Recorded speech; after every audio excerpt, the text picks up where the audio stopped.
Good morning, hobby friends. Welcome to Hobby Hotline. This is episode 312 of Hobby Hotline. I'm your host, Logan Ward, and with me today is the man who needs no introduction whatsoever. He is also the Han Solo of the hobby, Uncle Rich Klein. How you doing, Uncle Rich? Yes, and we're still waiting for our third, but until our third shows up, if somebody wants to come join us, if Logan wants to put the thing in the stream, we are happy to have guests pop in today. We'd love to hear from not just in the chat, but actually hear from you live and in person. And if you don't want your face shown, we'll just do audio. Yeah, so I just I'm putting the link into the comments right now. So if anybody wants to call in, feel free to call in. Uh, we would love to have you on the show. Um, so Rich, I guess you're doing okay. I am personally still trying to get over COVID. You may hear that in my voice just a little bit. Um, I picked up COVID at the national, which is the worst pickup you can have. I think it's a national. Um, but like I said, It wasn't quite as popular an acquisition as in 2022, but apparently it was a very popular acquisition this year as well. it was strange because I felt fine coming home Sunday. In fact, I woke up Monday morning and I was fine, and then I started developing a sore throat and headache, and I started sneezing, and I thought, oh no, this is not good. And sure enough, it ended up being COVID. But I'm getting over it. It's been almost 2 weeks, so I'm on the tail end of it right now. So let me check out some comments real quick. Good morning from Mad City Brew. Good morning, Foul Ball. Good morning from Steven. Philly Joe. Good morning. Happy Saturday, everybody. Abel says good morning. Rex says good morning. We're on the big screens in the shops. Thanks, Rex. We appreciate that a whole bunch. See, we got Mike Petty. Hey, Mike. All 22 TVs at the Petty house are turned in to see Rich Klein. I should hop on, but I'm getting coffee. Oh, yeah, you should get on, Mike Petty, but hey. By all means, get on, Mr. Petty. I mean, you got a racing guy here in Logan. I mean, we want to talk to anybody named Petty. Yeah, exactly. And let's see. Abel says, it's free yet costly. Yes, I agree. It's a free pickup, but it's been very costly, no doubt. We got 3B Collection. Good morning. Great to see y'all. So, all right, Rich. I want to start out with something that I don't think we really even talked about before the show. The Olympics is going on right now, and I don't know if you knew this or not, but it's breakers or breaking is a sport in the Olympics. Did you know that? Yes, I saw. However, that's a slightly different type of breaking. It's called break dancing, not quite breakers. It would be great. Could you imagine breakers as a competition? That would be crazy. I mean, is it the most cards you do? Is it the best cards you pull? Is it the most you pull? I mean, what would be the competition for breakers? The most people who sign up for your breaks? I mean, think about it. That's really that would be a cool concept. Think about a Fanatics, which is very forward thinking. Right. That's something they probably didn't even think about. Hey, wait a second. Let's make breaking a sport. Well, I think Iceland, they sent in a contingent of people to do breaking, and they're known as the icebreakers. Oh, and Pakistan. okay. Logan will be here all week. Tip your waiter and try the deal, okay? Pakistan also has a team, and they're the pack breakers. Go figure on that one, right? and there's one more. You got to check out this one. Thailand's got a breaking team, and they're the tiebreakers. There you go. All right, cool, man. All right, so but that's actually a good topic. There was an Topps did issue an Olympic set, like they have for many years, and Olympic cards are interesting because you have it lasts a little longer, but there's a limited time frame for how long you can really sell Olympic cards for. And it's the same trouble a lot of other sports have. And when I say other sports, we're talking golf, we're talking tennis, we're talking a lot of other sports. Mm-hmm. One of the issues, and I wrote about this many years ago when I was writing for GTS in Klein's Corner. One of the issues you have with that stuff is that you're at the Olympics for 2 weeks. And maybe it was 3 weeks total because they do a little before, maybe even something a day or two after the closing ceremonies, but usually the closing ceremonies ends. There you go. There you go. He sold out. Good job, Rex. Yeah, that's cool. But you have a limited time frame to sell them because a month from now, you're onto the football season. Yeah, nobody's going to care. And the Olympics don't last. And then after the dopamine high, it goes away. Golf, you're at a location for 1 week. Tennis, the Grand Slams, maybe 2.5, 3 weeks in New York or Wimbledon or Paris or Australia, but that's it. And then the rest of the time, there are 4 or 5 days at any location.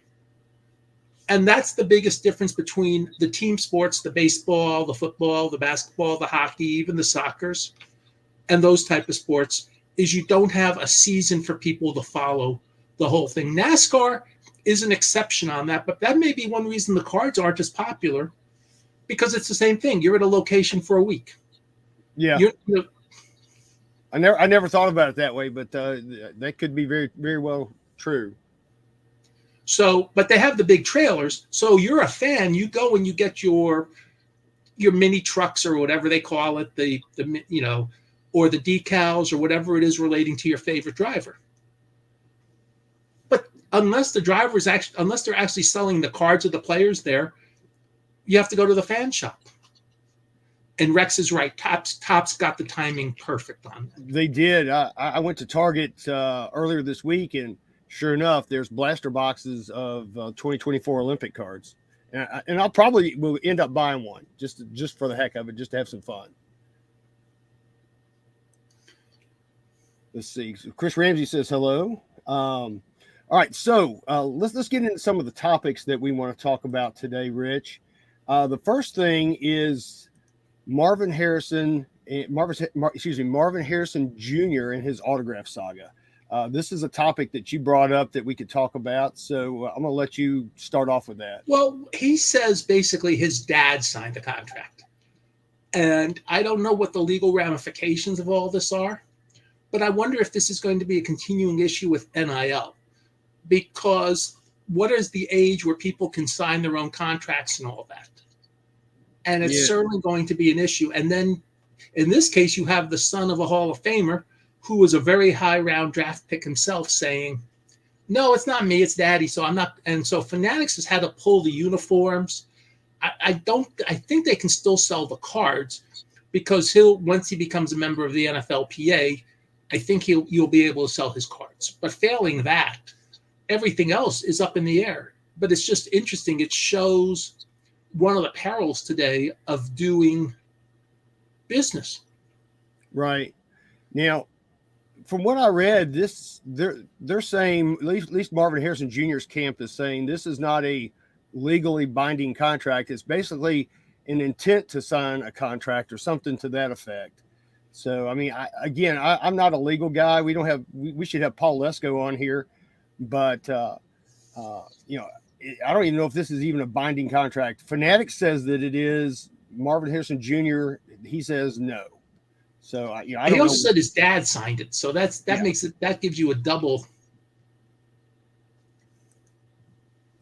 That's very true.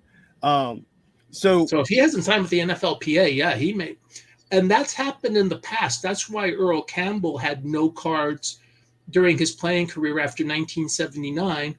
Eric Dickerson was also infamous for not having cards for a lot of his career because he was very careful about his licensing. And in the early 90s of the overproduced era, Michael Dean Perry was another one who took a few years to get his cards. Yeah. And there's always players like that, even in baseball going back to the 60s. I don't think people want to hear about the dinosaur era.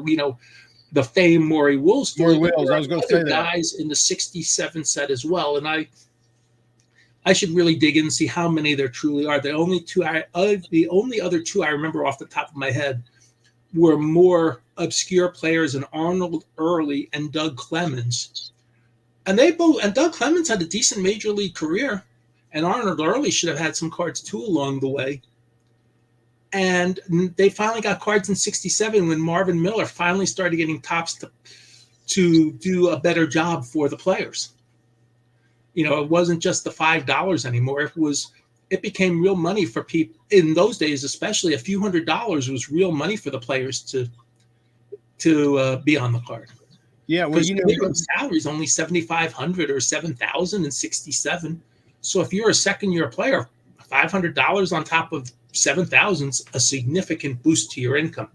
Oh yeah, I've heard stories about Topps used to have like a catalog of things that you could get, like a blender or a mixer or different thing, or like a transistor radio. There were things that they had little incentives that you could get when you signed with them. Yes, it's really crazy.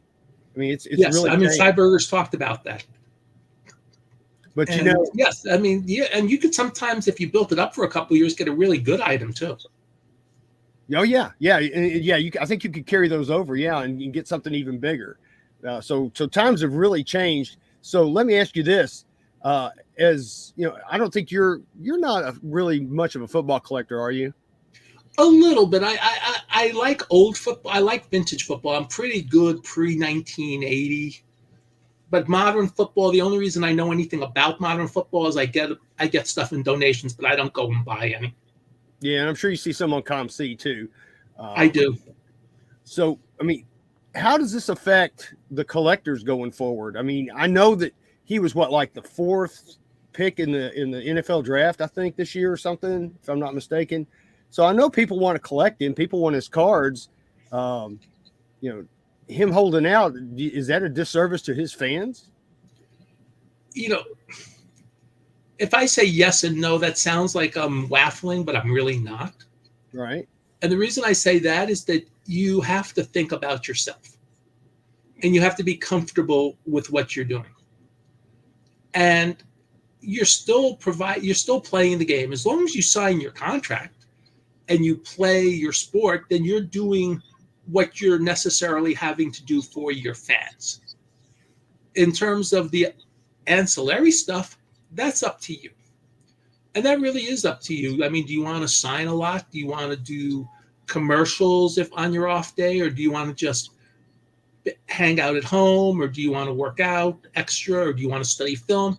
Whatever you do on your off day is up to you. So that's what I mean by I'm really going to digress here. So please forgive me. I'm going on a digression. Earlier this week, Dwayne Thomas passed away at almost, I think he was 75, 76. And he had a lot of problems during his NFL career. He was a great player for a couple of years, a decent player after some hiccups, and then probably retired too early. He really didn't get hurt because he didn't play long enough. 2019, he signed at the Dallas Card Show. His table was 10 feet away from me, 15 feet away from me. Right. And I know some of my friends were originally a little afraid to go get autographs or talk to him. And they told me how charming he was. His family was there. His daughters were there who loved him. I think his wife was there. I'm not positive about that, but it was a great experience. And I had friends, and I said, one of the things with Dwayne Thomas at that point is his battles are done. He's not battling anymore. He's satisfied with whatever happened in his life. Mm-hmm. But he made decisions not to talk to the media in the early 70s, let his playing on the field show what he was. And you're also dealing with racial strife. You're dealing in Dallas in 1971. And let's just face it, it's not exactly the most cosmopolitan area in the world in 1971. Right. So you're having some problems. He's not talking to the media. The story goes that they took away the MVP of the Super Bowl from him, and he really was the MVP, to give it to Roger Staubach because they were afraid of how he was going to react during the banquet when they gave him his car. Yeah. But as I said, almost 50 years later, he was great.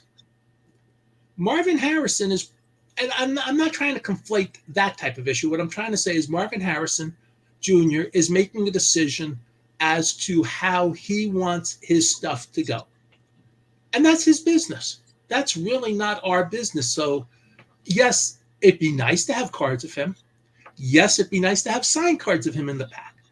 But if he's pleasant to his fans, if he signs in person, if he does stuff, then that's all you can ask for. If he gives you 100% on the field and is a great receiver, is there anything more you have to ask for him out of it? No, I think everything else is a bonus at that point. I mean, Logan, you're a racing card guy, right? You're a racing guy. With one or two exceptions, aren't the auto racers basically the nicest group of athletes out there? I would have to say so. I've dealt with all kinds of stick and ball athletes trying to, just to say hi, get an autograph, whatever. And I'll have to say that the NASCAR guys by far are the nicest, most approachable athletes out there. And that's one of the reasons I don't understand why people don't collect more NASCAR, because, they are so approachable, except for some of the, the higher up drivers, like Dale Earnhardt Jr. He's just hard to get to. Chase Elliott, same way. He's just hard to get to as well. But I mean, they'll sign if you come up to them. They'll sign and they'll say hi. They're cordial. To me, you can't beat it. So okay, so let's move on from Marvin Harrison, and let's talk about something that happened at the National. There was a theft in the parking lot of the 2024 National in Cleveland. And apparently somebody broke into a vehicle, and I've heard different conflicting reports. I've heard that it was cash and cards, cash. So I'm not exactly sure what was stolen, but the last report that I heard was like $275,000 in cash. So that's a lot of cash to be carrying with you and leaving in the car. I don't know why you're leaving that much cash in a car. Yeah, I don't know. I would never do that. That would be with me at all times. I would never let that out of my sight, period. One thing about Alan Rosen, he famously carried cash to all his deals. But unless he really knew you, he never went alone anywhere. Somebody was always with him when he had his cash. Yes. Now, this is a security issue at the IX Center. This is not something the promoters of the National can really deal with. I don't think they can deal with the parking lot. I think that becomes the IX Center. Yeah, no, I agree with that, but where do you draw the line? But here's where I'm going to go with this. One of the issues I'm hearing, and it popped up a little this year, and they fixed some of it. And one of the things that I'm hearing about next year, and believe it or not, this is related to this, is they want to reduce to just be very strict about the number of badges per table. And I understand their logic within. And they also want to be strict about, table sharing or whatever. And again, I understand the logic. And the reason I'm going somewhere with that is that if I only have 2 badges for my booth, I'm carrying stuff in and out and somebody's at my booth. If I have 3 badges, which I think one should have, and this is a personal opinion, but you get 3 tables with a booth, 1 badge per table at a booth. So 3 badges per booth. And if you get 3 badges per booth, then somebody can always be staying with your cash, while somebody can always be staying at the table while somebody's loading the card. Yeah. I agree. And so I think, and I understand, and I understand where Jimmy and Joe and their teams are coming from on that. So I don't want to sound like but there are practical reasons to allow the extra badge per table.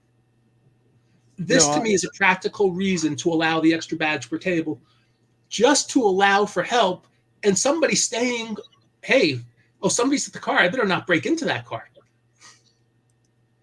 So Mike Petty is saying that lots of theft in Cleveland. I didn't hear of any stories of people stealing cards I did. off of tables, but I'm sure Terry that Boyd, happened. Big Boyd Sports Cards, said he lost a hand truck load of cards, and he detailed what it was. He lost like a hand truck load of cards. Oh my gosh! See, I had not heard So about I that. did read that. I don't know about other ones. There are always going to be, especially at a show that big with that many people, there's always going to be thefts. Oh You yeah. just want to mitigate and reduce the amount of thefts out there. Well, But if you're carrying that much cash, that's why I want a third person. Just, hey, somebody stays with the cash, and I can tell a funny story about Mr. Rosen and his friends with money. Because at one point, he was living maybe 10 minutes away from me. So we went to some of the same places at different times. And actually, I only ran into him once or twice outside of card shows, but I'd see him occasionally. And one time he went somewhere after finishing a deal like at midnight. And he was with one of his friends, and one of our mutual friends. And this is, midnight, and it's either a convenience store or a supermarket that was still open. It was something. And he wanted to get a couple sodas and maybe a little snack. And all he had was his $100 bills. And he was going to start pulling out his stack. And Al, I have this. I have a 20. It's a lot easier. Let me pay for this. You just pay me back later. Exactly. He never carried anything less than 100 with him. So you had to remember, Al, think about where you are. Always try to carry at least a couple 20s with you for things like that. Well, Al Rosen, he came to town here in Memphis. This has been back in the 80s now.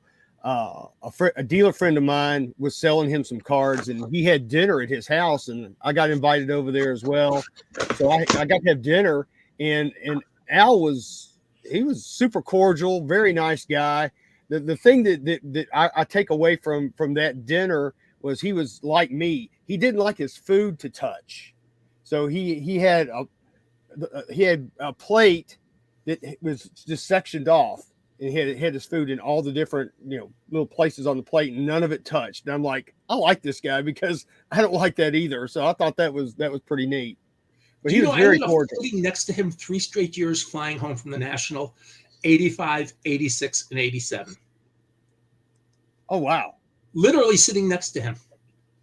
And I know we were only going to show certain cards earlier, but since I brought them in, that's really cool right there, Rich. I like that card right there. That's an Al Rosen. This is a 1995 National thing he promoted himself on. It's a signed Al Rosen piece.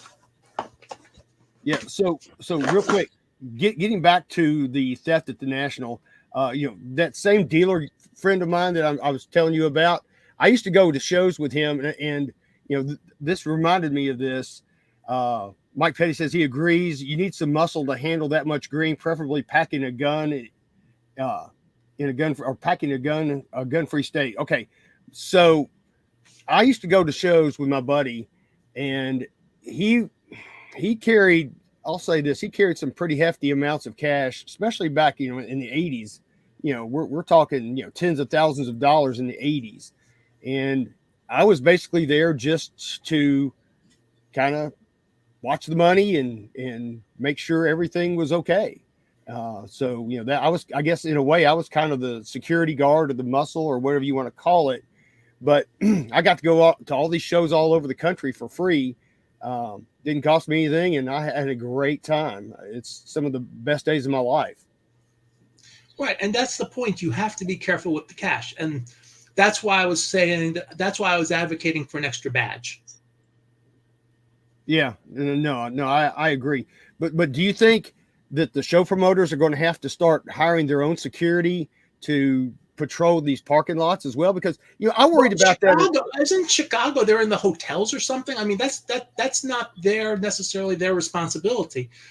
That has because you and I go to Chicago when you were in the same hotel in Chicago last year, and you were very gracious and you would drive us, and then we would just walk. across the thing. I mean, you didn't have anything in your van. If somebody broke into the van, what would they get? Some Chick-fil-A, iced tea. Yeah, they get some sweet tea. But so I wasn't worried for you, but some people do carry things, or you do store things, and I think as long as they have cameras and as long as they have people around, those are good situations. The IX Center, from what I remember, and I haven't been there since 2018, and I did not go this year, so I know that the parking lots were very crowded, and it was a real pain. But I don't think there was any cameras or security the last time I was in the IX Center. I do not know if it changed in 6 years.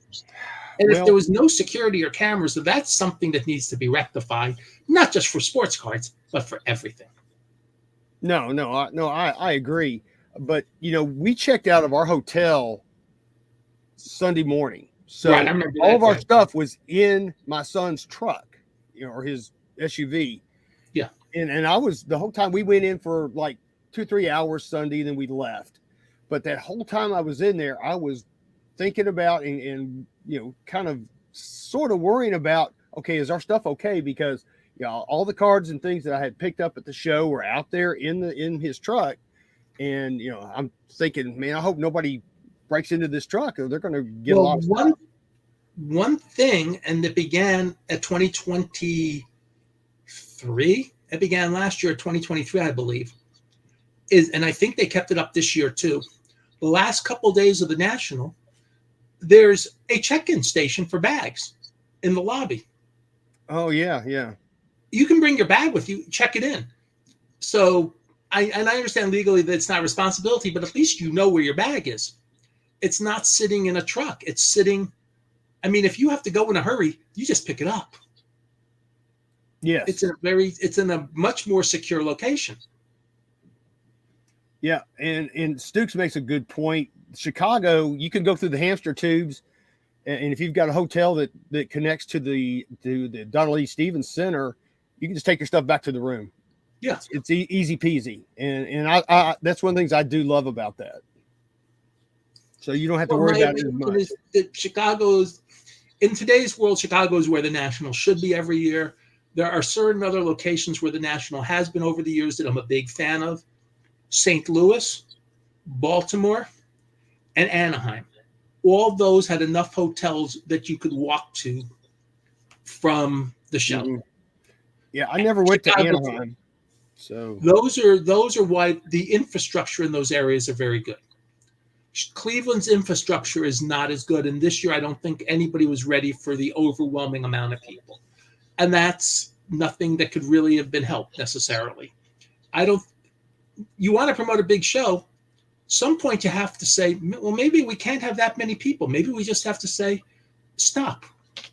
And I mean, it kind of sucks because you want to make as much money as possible. So again, we were talking about this with Marvin Harrison Jr. earlier. There comes some point where you just have to say, where do I stop? I run a show now, my show now at my local synagogue that I run for my brotherhood. I used to have a bigger room than I had. I used to have 45 tables in the room. I now have 21 tables in the room. And it's a much smaller room. It's comfortable, but it fits 21 tables. I've drawn approximately 100 people the last couple shows on Sundays and Monday because it's Labor Day and Memorial Day weekend. So if you're in the Dallas area on Labor Day weekend, come to my show. If I draw 150 people for the 2 days, I'm overpacking the room, and I have to be very careful. I don't know if I want 100. I know this sounds weird to say. I don't know if I want that many more people in the room. Well, it becomes a security concern at that point because it's so crowded. People are their attention is being diverted. It's easy to pick things up and walk out the door with them. And I'm sure, like I said, I'm sure a lot of that happened at the National this year. Like I said, I just didn't hear much about it. No, it's been quieter. I don't think there was anything as blatant other than the one hand truck and this thing. But obviously, things disappear at a show. Obviously. Well, thank you. I appreciate that, Stu. It is a fun show. It's an old school show. I try to keep it with the old school flavor because I don't have to pay for the room. In a sense, I'm paying for it when I pay my synagogue dues, but I don't have to physically pay for the room. I can keep the costs reasonable. I can get collector dealers to set up. It's, everything is reasonable at that show. I don't have to charge $5 to get in the door. We provide lunch. When I say we provide lunch, we have hot dogs, chips, and soda for $3. This year, we'll also be selling some Boy Scout popcorn. One of our Brotherhood board members, his son's in the Boy Scouts, and they sell popcorn as a fundraiser. And but the hot dogs, chips, and soda is Sam's Club price. It's $3. Yeah. No, you can't It's beat $3. I mean, I could charge more, but it's $3. That's our price point. It's a price point that works. I even bring in bagels, cream cheese, and coffee in the morning for the vendors. There's also dietary reasons at our synagogue to do that. But I bring those in for the vendors on Sunday morning. Because, as I said, but it also is a nice courtesy, and that somebody thought, one of my vendors said, "Oh, that's great, you're spending hundreds of dollars." And I said, "Well, I'd love to. Thank you, Duke. I'm glad you think I'm spending hundreds of dollars. I'm actually spending 60 for everything I bring in on Sunday morning." "Oh, we're spending 60. Is that all it is?" "Yeah." And it's like amazing. You would wonder why more promoters don't do things like that. So I'm wondering, Rich, when are you going to add a Breakers Pavilion to your show? I could. I mean, I could put them in a side room. I probably do have a room I could put them in, but I could put a breaker in. It would have to be somebody I know and approve of, so to speak. But I really don't want breakers at my show like the modern breakers. If I'm going to call out a good breaker, just as an example, and this is not slagging on anybody who's not a good breaker, but if Mojo Breaks lived in the area and they wanted to set up at my show, they'd be welcome to, and I'd figure out how to get them in. A really experienced long-term breaker that would know, hey, come to my show and people can watch you do a live break. Wonderful. Yeah. And as I said, I'm just using them as example. Or my friends at Triple Cards, if they have a breaking office, if they say, Rich, we want to have somebody break at your show just for fun. Okay, I know where I can put you. You can set up in this room. We have an AV, you just set up and you do. And if somebody wants to drop in and say hi or pick up their stuff in person, that's great. Things like that I'd be fine with, but I want to be very controlled over letting any breaker in right now. Gotcha. All right. So I think let's move on to our next topic. I'm going to show this picture real quick. Chris Carlin was on Facebook, and he showed a picture of him at the National getting Kit Young's autograph on Kit Young's trading card. And for those of you who may not know who Kit Young is, he's a longtime collector dealer. He's the one who did the industry summit shows in Hawaii. He's definitely an icon of the hobby. So this got me to thinking about, what other cards of hobby icons are out there. Do you have any in your collection? And I figured that I knew Rich probably had some. So what we're going to do is we're going to do a little bit of show and tell, and I'm going to let Rich start out with some of his cards of some of the hobby icons, so to speak, and hobby goats. Okay, first, I think I have like 4 of them, so I should actually know. In fact, I do know. This is a very rare card. This is the Pat Pulled Topps fan favorite Jim Beckett sign card. Oh wow! And I know it's Pat Pulled because of that on the back. I was going to say, is it got something on the back? And it does. See, I've never seen one of those. Compared to this, for example. Which is an in-person that you got. Which is an in-person signature. So Dr. Beckett? He's on a whole bunch of cards. Yeah, I've got one that he signed for me right here. So I've got that from Topps. That, like I said, that's a pack issued card right there. He did that for when we had a content creator dinner. He personalized all those. He did, yeah. That's where I got it, at the content creator dinner. Okay, one of my signed cards from this set recently sold for $100 on eBay. It was signed to a friend of mine who's no longer with us named Ted, And one of my hobby friends named Ted bought the card and was happy with paying over $100 with shipping for it. That was my card. I like that. This is from the 92 set. Okay. So I've got one here too. I've got an Al Rosen card that I'll show real quick. It's an autographed Al Rosen card. It says Mr. Mint. And it says Al, what does it say? Al Rosen, Mr. Mint. But he was always up front. And here's somebody who doesn't quite fit into that collection, right, Bo? I'm teasing because Bo just posted. Yeah, this is the best pickup I've had all summer. Bo needs to send me one of those cards. I do not have one. I would love to have one. So Bo, thank you for this again. I was teasing, but you're part of my collection. Well, I really do collect hobby. It's my last collection is hobby related signed cards. I even have one of you, Logan. Yeah, we had the Hobby Hotline set that we did. Okay, so this is not a signed card, but this is. I had to show this once. I think when Bo had the Couch People Christmas party a couple years ago. This is a sample of when Beckett grading first began, and these were the samples of how they did the.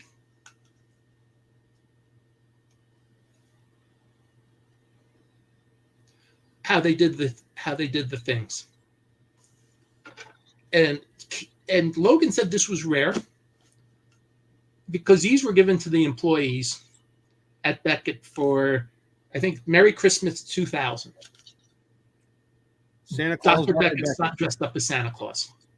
That I love that. That is so cool. And as it turns out, I have two of them. Yeah, I'm calling dibs. Oh, you got it. I'm calling dibs. I did pick up a card recently that I was very proud to get. In fact, it got lost in the USPS black hole for like almost 3 months, but it finally showed up at my door, and it's from the industry summit, and it's got Dr. Beckett, and it's signed by Dr. Beckett. So I was really happy to get that card. I want to show this only because this is a card that can't be signed, but I'm happy to have it in my collection. One of my former Beckett teammates went to Panini, or Donruss Leaf Playoff at the time, became Panini. Sadly, passed away way too young. 8 kids, wonderful person.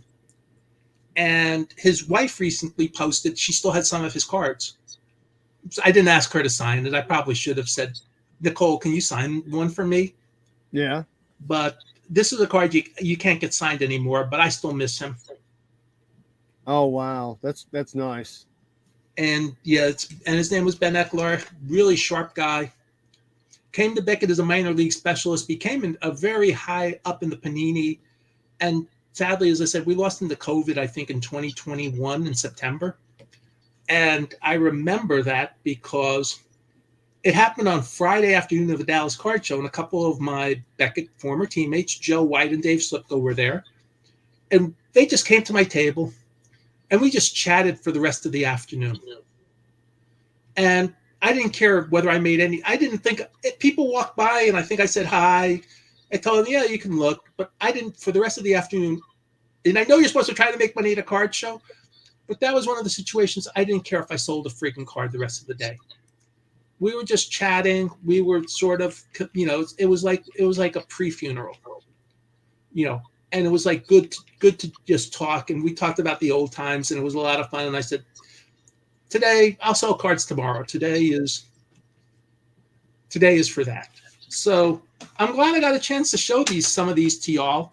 If you ever come down to Texas, come visit, and we'll do something. Well, here I do want to show one card. This one right here. This is, of course, Jefferson Burdick, and of course everybody knows he's what's considered he's the father of the hobby. He created the American Card Catalog. As a matter of fact, I've actually got a copy of one of the American Card Catalogs. It's an oldie. You see it, but that's for those who don't know, Logan and I were talking before the show, and I have to be careful because there are some cards from my younger days of young ladies not wearing very many clothes that I also have signed cards of.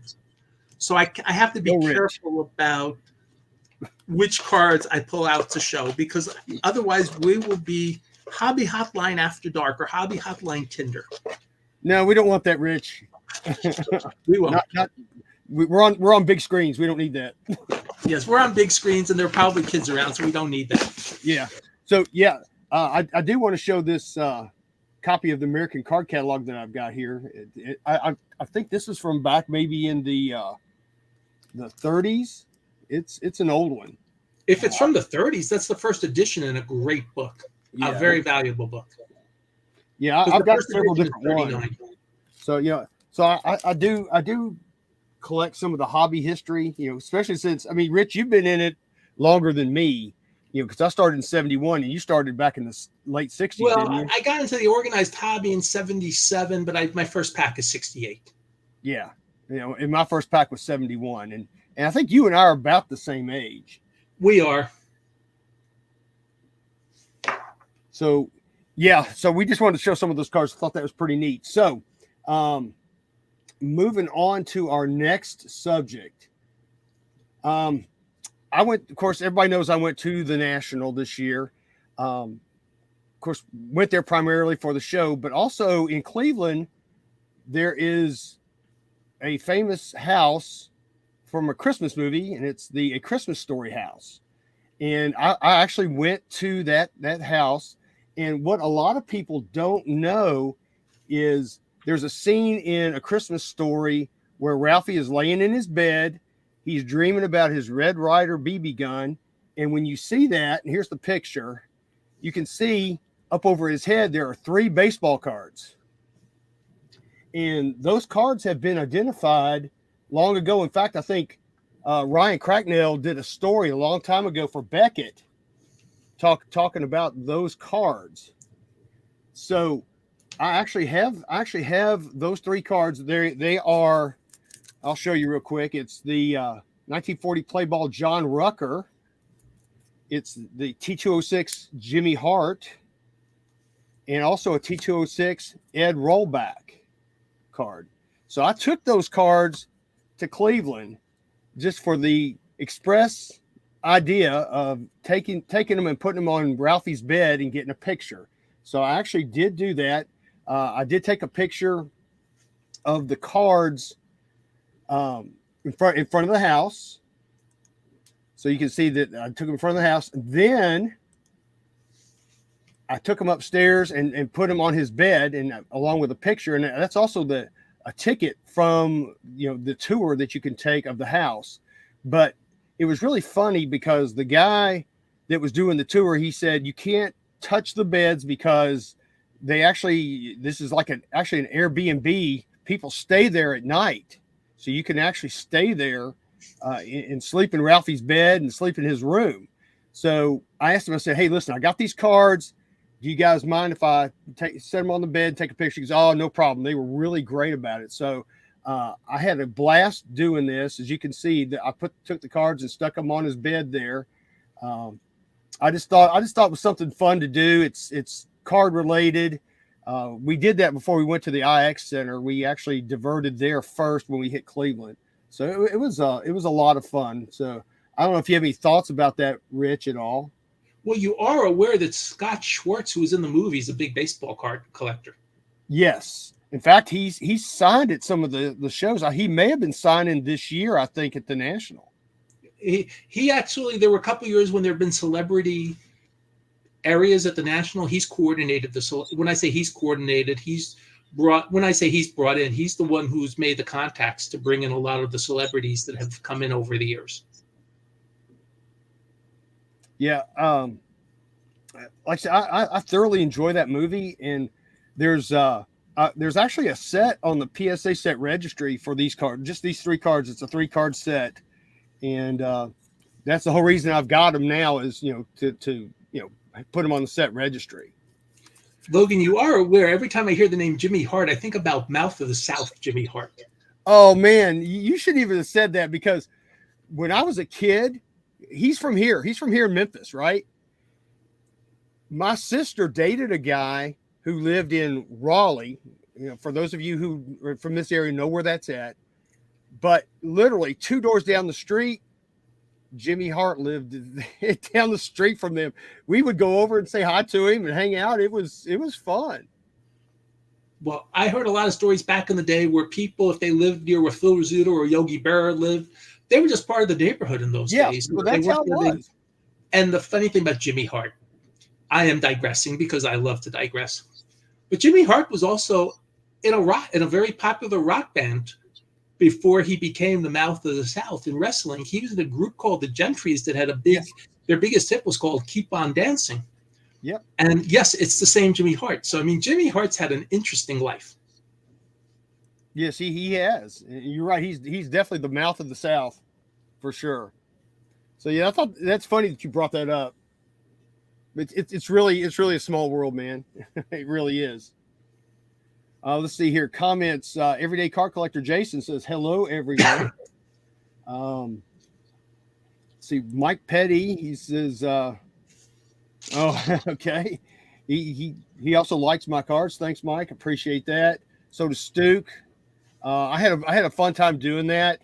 I also made a stop at the White Castle corporate headquarters in Columbus, Ohio on the way as well, just to see what was going on there. They have a really nice office, by the way. Oh, well, White Castle. Hey, I grew up on White Castles. I mean, they are wonderful. I miss them down here in Texas. Yeah, but you guys. I mean, the frozen White Castles are not the same as going and getting them in person. No, and if a lot of people don't know this, but there's no pickles on the frozen White Castles because pickles don't freeze very well at all. So you have to add your own pickles. So anyway, all right. So I guess let's move on to our next subject. Let's see here. We were wanting to talk about. Oh, yeah. This is really cool. I got an email this week from PSA, and it was an email saying, "Hey, you're a set registry member. We value you. We want to help you get some cards graded for your sets. Cards that probably aren't worth, the grading fees, so to speak, but it is worth for you to, get in your set, put in your set." So they actually sent out an email to set registry members. I don't know who all got it. I know I got it. If any of you guys got one of these out here, let us know in the comments. But I got an email saying, "Hey, here's a code. You have to, I think you have to place an order of or submit like 20 cards at value plus or grade or something. I forget exactly what it is. But if you do that, you get $150 off your order. I mean, that's pretty substantial." Can I ask a really dumb question on this? PSA is doing really well. They're grading a million cards a month right now. Do they know something we don't know about their future business and grading? Because if you're doing that many cards, do you really need to be doing discounting now? Or are you just doing discounting to get even more cards? And I mean, I know they're getting them out on time, so I'm not trying to say that. But I am trying to say is that at your most successful time, I mean, when we look at Ryan's gem rate, PSA is lapping the field by a lot. So, I mean, my question is, are they trying to get more people? Are they trying to get new people into set registry? Or do you have to be an extant member of the set registry to get this in? Well, I mean, if you look at this email, it says, "Thank you for being a set registry member.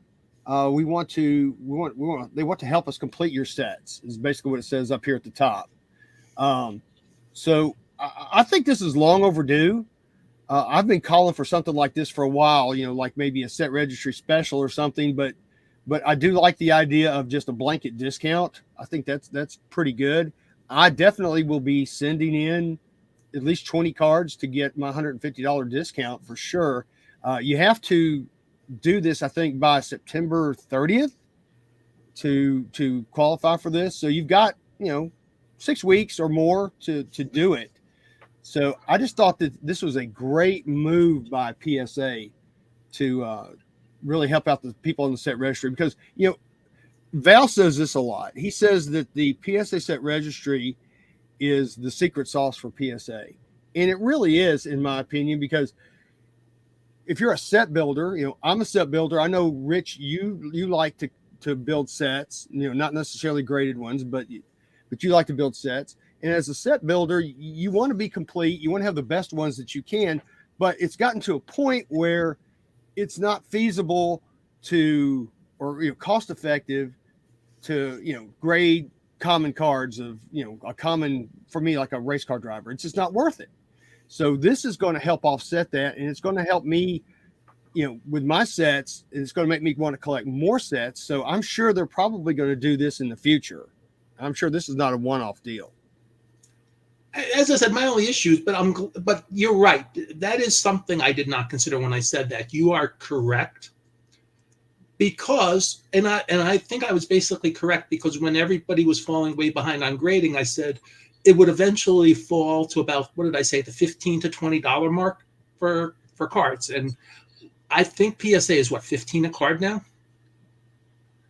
It's a little bit more than that. I mean, they're running a lot of specials. They're running a lot of specials for TCG cards right now. So if if you collect trading card games, man, it's right now is a good time, because they have got some great specials for you guys. So let's say, but let's stay with $15 a card. Before the pandemic, it was like $10 a card. Yeah, something like that. It was like $8 a card. Yeah, $8 a card. Well, there's a big difference when if you're doing an overproduced era set of 792 cards, I don't care if it's $8 or $10, it's still going to cost you a lot of money to finish your set. Yeah. But it hurts a lot less at $10 a card than at $20 a card to do an 89 top set. Yes, agreed. And like I said, there's a lot of So in that case, I see where you're coming from on that. I still don't understand. But and I think I understand, they may be looking long term. Nat Turner and his team, they're very data driven. So they may be looking at long term trends that you and I don't know about either. Plus, the set registry is the thing. I mean, I'm sure you went. I'm going to say I'm sure you went. I should never say I'm sure about anything, but I'm sure you went to the PSA party this year at the National. I did. And I was told it was going to be in a really nice location. It was a place called Truss in downtown Cleveland. And it was on the 9th floor of this building, and you had an incredible view of the Cleveland skyline. It was beautiful during the day, and it was even more stunning at night. And having gone with you in 2022, you were gracious to drive a couple of us to the event. Parking was an interesting experience that night. Yes, it was. But you were gracious enough to drive us. One thing I was not worried about with PSA is the food was going to be good. I'm sure not only the view, but I'm sure the food was really good too. Oh, the food was great. The actual award ceremony was great. It was, to me, the set registry dinner was probably the best one that I have attended, and I have attended, I think, almost every single one of them except for one since 2006. I used to occasionally go to the lunches, and I will tell you, I really liked the lunches because don't laugh when I say this, it got me off the show floor. Yeah. And when you're on the show floor, like I had to be, or like I like to be, for a reason to getting off the show floor is something fun. And then for a fun thing like a dinner or a lunch, that was really good. Yeah. Oh yeah. Yeah. I did enjoy the luncheon during the show on Fridays, but now that it's an offsite event, you can spend all your time at the show, then you can go to this, and it's a lot more casual. You get to meet people. You're not as rushed to try to get back to the show. So I do like the dinner part of it now. I think that PSA has really, really ramped it up. I just can't imagine them topping this, but I'm sure next year they will probably. Well, there's a ton of nice places in the Chicago area. As long as they bus us, it'd be a lot better. So Foul Ball, he's real quick. He's asking, any thoughts on Burbank Sports Cars leaving eBay Beckett for Fanatics Live? Well, Rob did an interview with somebody that I watched, and Rob's situation is fairly unique. Rob can sell cards in a lot of places that most stores and most vendors cannot. And one thing I think he mentioned, and I'm going from memory, is the Fanatics has all the team stores. They own for example, down here, they own the Dallas Cowboys. The Dallas Cowboys Pro Shop is a Fanatics shop. The Texas Rangers, store at the ballpark is a Fanatics shop. Right. Rob can tailor cards to not just sell through the Fanatics Live thing, but he can also now sell Texas Ranger cards at the Globe Life Field, and at the Dallas Cowboys stores, he can sell Dallas Cowboys cards. And so for Rob, with his 40 plus million card inventory, it's a move that makes sense, not just in terms of, and he's taking a leap of faith, but he knows what he can do on eBay, but he's taking the chance that he'll do even better with some in-person sales. Targeted in-person sales. 100 Dallas Cowboys, $9.99, $19.99, $29.99, whatever price it is at the local Dallas Cowboys pro shop. And if Rob is the one doing that, that's inventory he has that he can sell at the store, that he's into not for very much money, and sells for a really good profit, and has a working arrangement with Fanatics. So Fanatics also wants to do their Fanatics Live. It's been pretty public. They said, we want to basically control the entire flow of how cards get sold. Well, that's a pretty good way to get the biggest card store in the country, the biggest card inventory in the country on your side. And they've been famously at a store. There was the famous case where Michael Rubin was there, and he saw some young girl looking at cheap Devin Booker cards, and he FaceTimed Devin Booker to have so they could meet at some game. That was a great move, and we can still talk about that. Right. But that stuff Fanatics can do that eBay, Beckett can't do. True. So Orlando's on here. He's saying, hello, everyone. I just want to let everybody know, I don't know if it's public knowledge or not, but it's fixing to be public knowledge now. Orlando is going to be joining the Hobby Hotline crew, so we will be welcoming him. Orlando, call in so you can put the note. Call in, tell him to call in. We can give him a formal welcome. Yeah, call in, Orlando, real quick. Let me grab the link and I will publish it, and he can call in. Let me put that on the screen real quick. All right. So yeah, we want to welcome him to the Hobby Hotline crew. Can't wait for that. That's going to be fun. Yeah, I know in our chat we had mentioned 2 new people were coming, and I didn't know who they were, but I'm really glad Orlando is one of them. He's knowledgeable on old and new, which is great. Yes. And I've heard he has a very extensive vintage knowledge from what I've heard. So I'm glad to see that. So looks like, let's see, we'll give Orlando a second or two to see if he wants to call in. But Rich, it's been great having you on the show today. I wish Chris had joined us. I guess something must have happened. I hope he's okay. He didn't make the show. Hey, we filled an hour without any real news. That's pretty good. Yeah, I had to do a little digging to find some subjects to talk about, but I think it's been a pretty good show. Thank you all for the great comments. Yes, thank you everybody in the chat. We really appreciate that. Rich, do you have anything that you want to promote, talk about real quick before we get off? I've got my synagogue show at Adat Havarim coming up Labor Day Sunday and Monday. You're welcome to reach out to me. I'm Saber Geek at all sorts of places, and I'd love to see you. As I said, it's a nice little show. Don't expect Pelican cases or anything like that. It's not a Pelican case show. It's more of an old school show. Come and see what the hobby has been in the past. And then I've got several shows in the next month just to attend.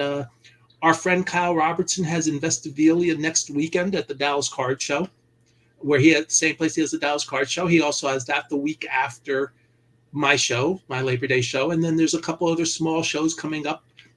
Another one next weekend in Frisco, and then one coming up in the middle of September for way down. I don't remember exactly where, but it's a very easy drive.